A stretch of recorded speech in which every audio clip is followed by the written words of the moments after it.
राखिएको छ।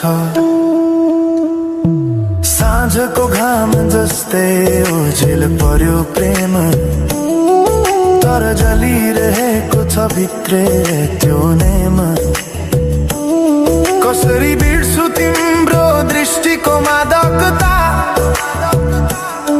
त्यो त मेरो अस्तित्वकै भाग्यता। वर्षौं बिते तर घाउ उस्तै छ, मुस्कानको आवरण भित्र दुःख लुकेको छ। समयले सिकायो बाँच्न तिम्रो बिना,